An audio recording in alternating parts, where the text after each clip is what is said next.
I heard my kids say they prefer mom's lover Eric. He gives us money, dad's too old. A DNA test proved I'm not their father. I left that night. 4 years later, I returned. With legal papers for revenge. I was walking past my son's room when I heard voices. The kind of hushed voices kids use when they think no one's listening. I stopped at the door. My hand froze on the handle.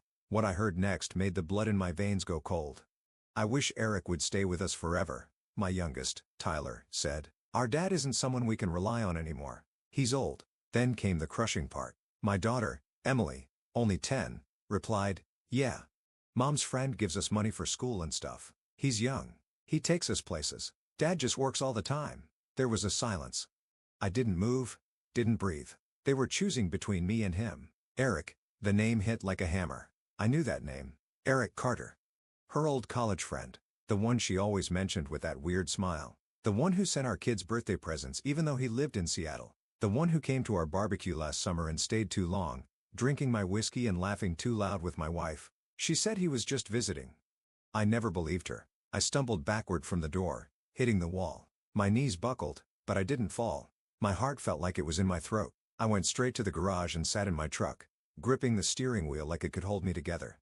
My own kids, picking him, talking like I was some washed-up stranger. All this time, I thought I was building a life. Turns out I was just holding the door open while someone else walked in and took my place. I had to know everything. I wasn't going to be the last to find out again. So I started digging. Emails, photos, messages on her iPad she never bothered to log out of. She'd been seeing him for over 3 years. Secret hotel bills, a shared playlist called us, even a photo of him holding my daughter on his shoulders at the zoo, a photo I wasn't even in. Then came the hospital receipts, prenatal tests, DNA markers, a message from Eric. "So glad we know now. They look just like you." I vomited right there in the garage. They weren't mine. I thought I was a father for 10 years. I taught them to ride bikes. I sat through school plays, wiped tears, packed lunches, sang lullabies. And the whole time, it was all a lie. A cruel, twisted lie. She let me raise someone else's kids. She looked me in the eye every day and said, "You're such a good dad." What kind of monster does that? I didn't say a word that night. I laid beside her like nothing had changed while my entire world crumbled beneath me. Her phone lit up around midnight. I didn't touch it. I just stared at her sleeping like a damn angel, peaceful, like she wasn't shoving a knife deeper in my back every single day. The next morning, I packed a bag. I left a note that said nothing except "I know," and I vanished. For 4 years, I became a ghost, changed my name, cut all ties, built a new life in a town no one could find. But I didn't forget. I didn't move on. I planned. I studied law, opened a quiet firm, collected documents, photos, recordings, waited until the kids were older, waited until she remarried to him. Then I came back, walked right into the courtroom, and dropped the file on the judge's desk. Inside were the paternity results, the proof of infidelity, the timeline of her betrayal, the fraud of child support for kids who weren't mine, her signed admission buried in email she never thought anyone would read. And the best part? The house is still in my name. This isn't about custody. It's not about forgiveness. It's about showing her what it feels like to lose everything. This time, I'm not the one walking away. This time, she's the one who's going to watch everything burn. The day I came back, I made sure to walk slow past the house, our house, the one I paid off, the one she now shared with Eric and the kids who called him dad without blinking. She had changed the paint, took down the swing I built, replaced the oak tree with some cheap plastic patio, but the porch light was the same. It still flickered like it was dying, just like the version of me she'd left behind. I didn't knock.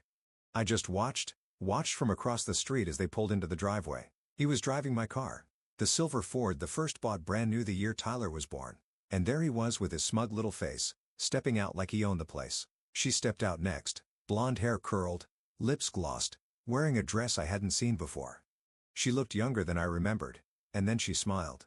Not the fake wife at dinner smile she used to throw at me while checking her phone. This was a real smile. The kind that lights up your whole face. She used to smile like that back when we first dated, but that smile wasn't for me. It was for him. She leaned in and kissed him right there in front of the kids, the neighborhood, the sky. A kiss like she forgot I ever existed. I clenched my fists, but I didn't move. Not yet. I had come back for a reason, and it wasn't to throw punches. It was to dismantle her world. I waited until morning, filed everything with my lawyer, served the documents to her workplace, a tech firm where she pretended to be some kind of marketing genius. She got the envelope in front of her coworkers. I made sure of it. An hour later, My phone lit up. Unknown number. I answered, her voice full of venom and disbelief. Ryan, what the hell is this? What kind of sick game are you playing? Just tying up loose ends, I said flatly. I figured you'd want to know where all that young money was coming from. Silence. Then she laughed. Laughed. You're pathetic. You left. You abandoned your family. You don't get to just walk back into our lives and play hero. Family? I asked.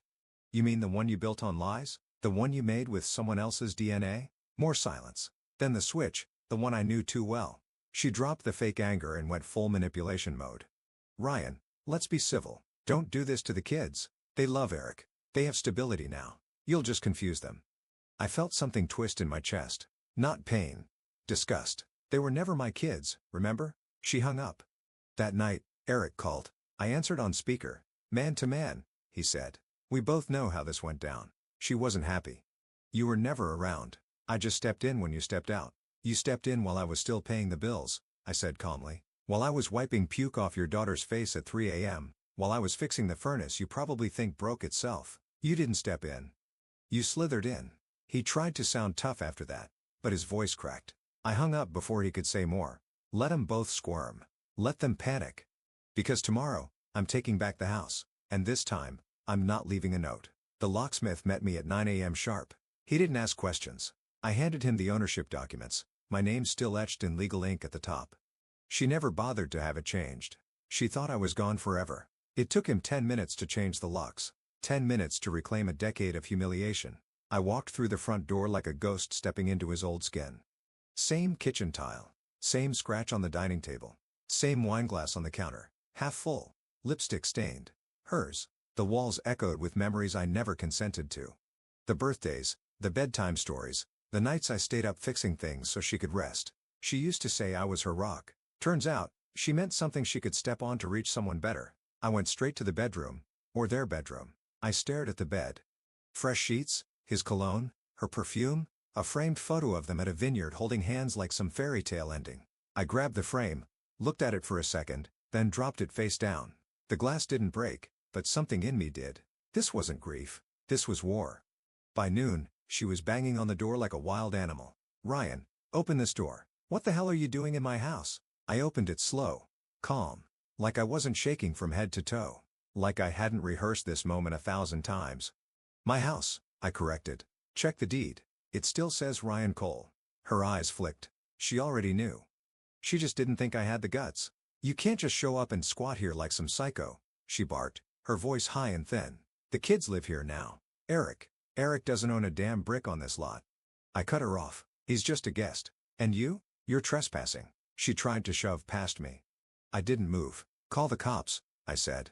I'll show them the papers. Then I'll show them the records of your fraud, the fake child support, the paternity lies. You really want to go there, Jessica? Her jaw tightened.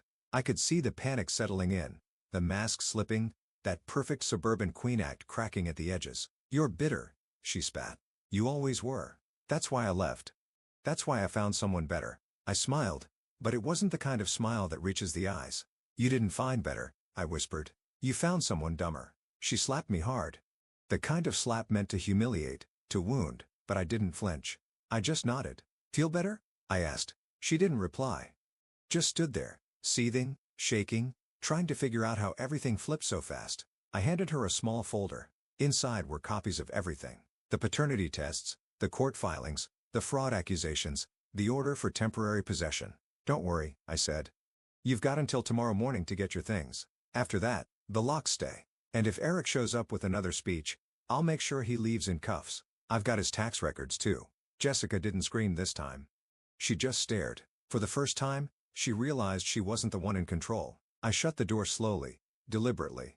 Let her stand on the porch like I once stood in that garage, lost and betrayed. You built this lie, Jessica. Now drown in it. The next morning, the sound of suitcases dragging across the porch was better than any alarm clock. She didn't knock this time. She knew I wouldn't open. I watched through the blinds as Jessica packed her car with plastic bins and designer bags, trying to keep her composure while neighbors slowed their morning walks to stare. She was wearing her power outfit, that tailored beige coat and sunglasses she always used when she needed to pretend she was still in control. But her shoulders were slumped, her jaw clenched tight, and Eric was nowhere in sight. Apparently, the better man didn't show up for the hard part. At 10 a.m. sharp, I called my lawyer. She's gone, I said. Good. Time for phase 2, he replied. Phase 2 meant pressing charges for financial deception. She'd signed school documents, loan applications, and medical insurance papers listing me as the biological father. That's fraud. And when I was gone, she kept collecting tax credits under my name. She thought I disappeared out of weakness. Truth is, I disappeared to give her enough rope to hang herself. Later that day, I walked into the kids' rooms. Tyler's posters of soccer stars still hung on the wall. Emily's unicorn lamp glowed faintly from a forgotten corner. I stood there for a long time, surrounded by the echoes of their voices, memories now loaded with lies. I love those kids, still do, even if biology says otherwise. But love, I learned, doesn't always equal truth. And truth matters more now. I sat on Tyler's bed and pulled out the envelope I hadn't opened in 4 years, the final paternity report, the one I already knew the answer to but never had the guts to read line by line. Both 0% paternal probability. That's science. Cold. Undeniable. I stared at the report until the letters blurred. Then I folded it neatly, placed it back, and stood up. No more mourning. I made a decision right there. I wouldn't chase custody. I wouldn't drag the kids through a war they didn't understand. They'd already chosen Eric. Maybe not because they hated me, but because Jessica fed them a version of me that was broken and distant. And I had been distant, working overtime, fixing everything with my hands while everything inside me crumbled. But if they ever came looking, if one day Tyler or Emily knocked on my door and asked, "Why did you leave?" I'd have the truth waiting, documented, clean, honest. Meanwhile, I got to work rebuilding. The house was mine now. The quiet was mine too. I sold the wine rack she loved, tossed every framed photo of her into a black trash bag. I repainted the walls myself. No more soft grays or magazine tones. I went deep navy with dark wood shelves and iron fixtures. The living room no longer smelled like her perfume. It smelled like cedar, coffee, and new beginnings.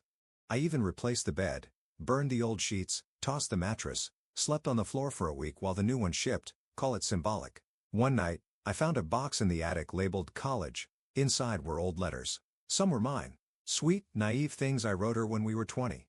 The others were from Eric. Same timeline. Same declarations of forever. She kept both. She played both of us from the beginning. My fingers shook holding those pages. I laughed, but it wasn't humor. It was disbelief that I had been this blind, distrusting for so long.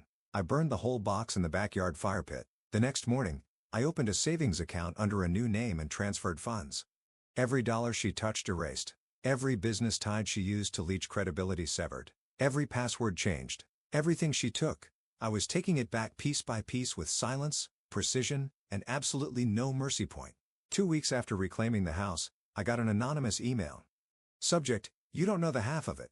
No message. Just a single attachment, a photo. Granny, but unmistakable. Jessica, sitting on a hotel bed, wearing my college hoodie.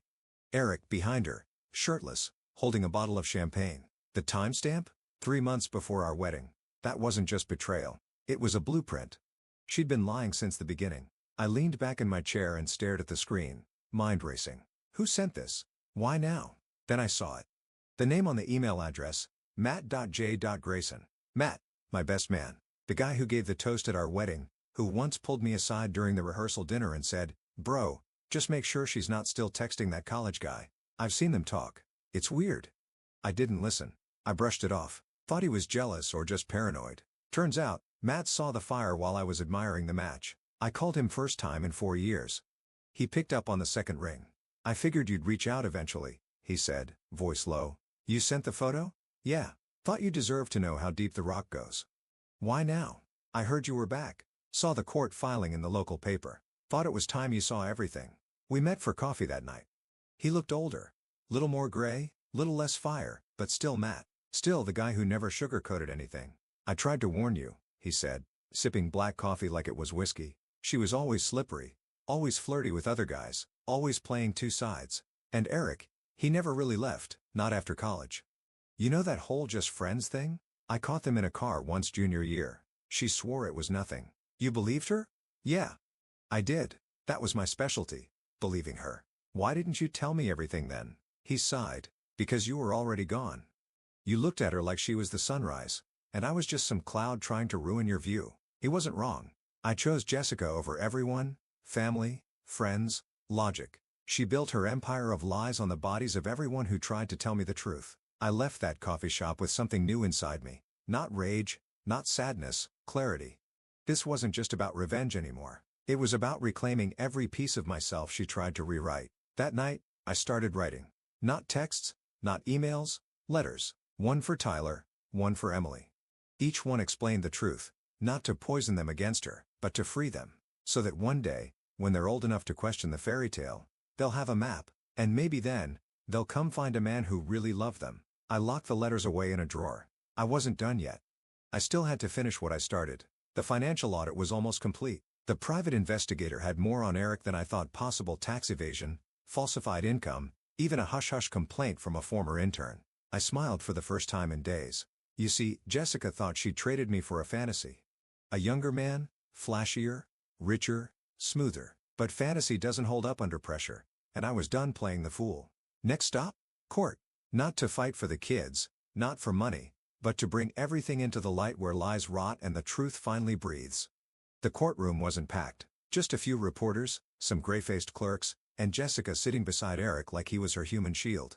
She didn't look like the woman who used to steal my breath when she walked into a room. She looked like someone trying hard to hold the seams together.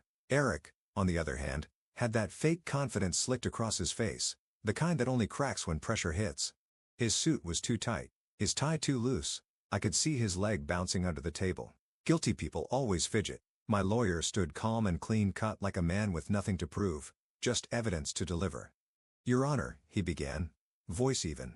We're not here to argue opinions. We're here to untangle facts, and those facts point to a decade of fraud, deception, and financial manipulation. He laid it out piece by piece. The falsified paternity paperwork, the child support she collected under false pretenses, the school forms that bore my name next to children who weren't biologically mine, the mortgage still in my name while she played house with another man. I didn't look at Jessica. I didn't need to. I could feel her burning beside me. But the part that cracked the silence like a whip, the hidden bank account. My lawyer clicked the remote. The screen behind the judge lit up with transaction histories. Thousands of dollars funneled out over the years, small amounts hidden as expenses, school needs, family gifts, all rerouted into an account Jessica opened 2 states away. Was that for the kids? The judge asked. Jessica opened her mouth, but Eric cut in. It was my money. I gave it to her. For them. The judge raised an eyebrow. So you admit you've been financially supporting children listed under another man's name while also profiting from shared assets in a home you did not legally own? That was it. The shift, the beginning of the end. My lawyer stood again. We're requesting full ownership transfer of the home, legal action for financial restitution, and a public record of the fraudulent child support filings. Additionally, we are submitting a sealed letter to be held until the minors reach adulthood detailing the nature of the paternity findings so that when the time comes, they'll hear the truth from a court, not gossip. Jessica finally spoke. This is vindictive. He left. He abandoned us. He's trying to destroy my life because I moved on. I looked up. Destroy your life? I asked. Jessica, you forged mine. She scoffed. I gave you a family. No. You gave me a lie and called it love. Eric stood about to speak, but my lawyer interrupted with the final nail.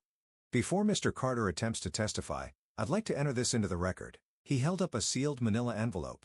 Inside are screenshots of threatening messages sent to Mr. Cole's phone from Mr. Carter, alongside proof of tax fraud and a complaint filed by a former employee accusing Mr. Carter of workplace misconduct. Eric's face drained of color. The judge banged the gavel once.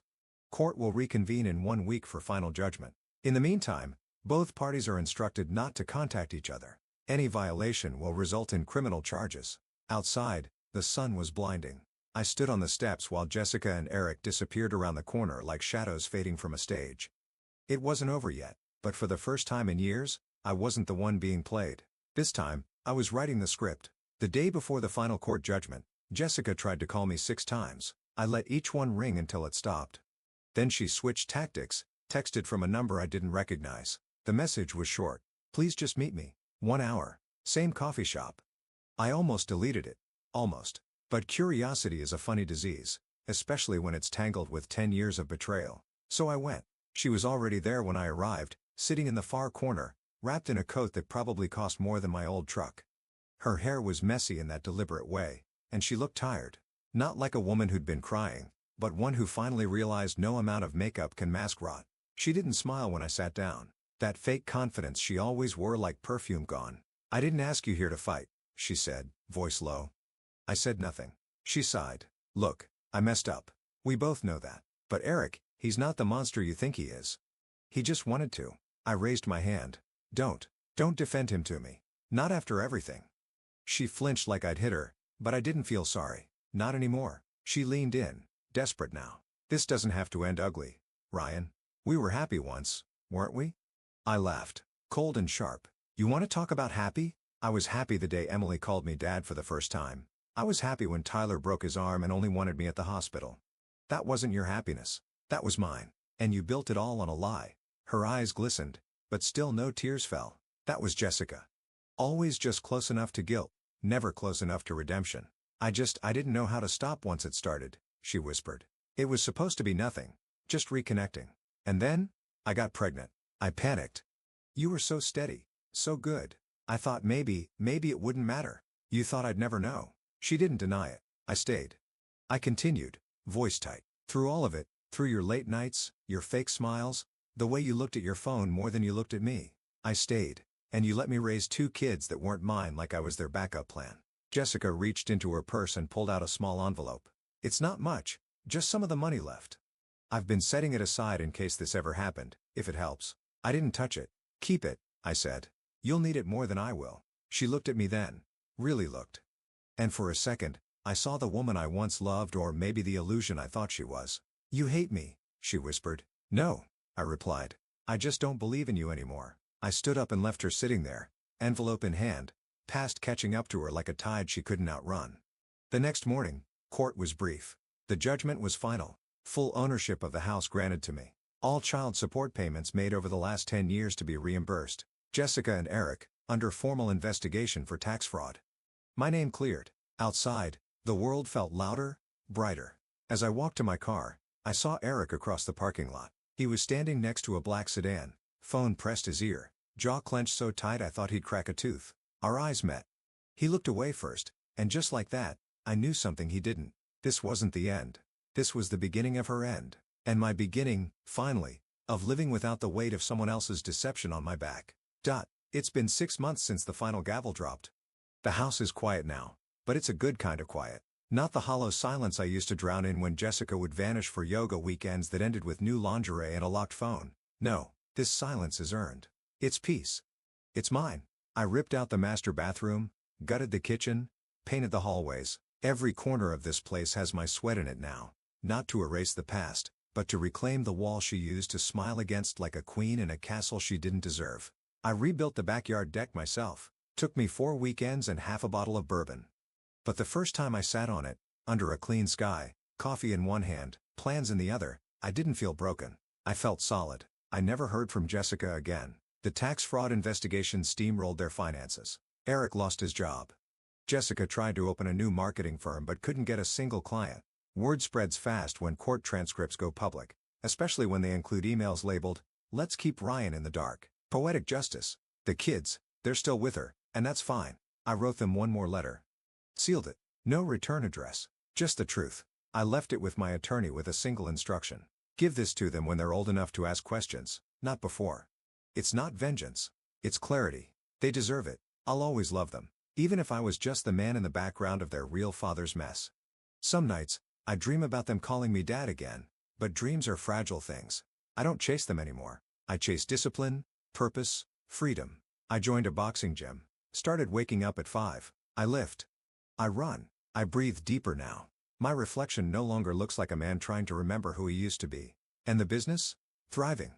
I partnered with a veteran buddy from my college days. Ironic, since Jessica once called him crude and directionless. He just bought a second house in Miami. Turns out the people she thought were beneath her are the ones still rising. And Eric? Last I heard, he moved back in with his parents. One of the neighbors told me Jessica tried to pawn off her jewelry to cover a lawsuit from a former employee of Eric's. Guess charm only lasts until the bills come in. Let her scramble. Let her scheme. That's her world now. Paper thin and always one match away from ashes. As for me, I'm not bitter. You expect me to say I am, that I wake up angry, that I want revenge, or some big Hollywood confrontation where she sobs and begs, and I walk away like a hero. But no, I just want a clean start, and I took it with my own damn hands. I didn't need closure. I built my own door and walked through it. If there's anything I've learned, it's this. Don't wait for the truth to reveal itself. Dig. Pull the thread. Follow the signs your heart tries to ignore. Because when someone lies with ease, they love with conditions. And when someone lets you raise children that aren't yours, they were never building a future with you. They were buying time. To anyone reading this, sitting in silence, sensing the cracks forming under your life, don't wait. Your peace is on the other side of the fire. Let it burn and walk out clean.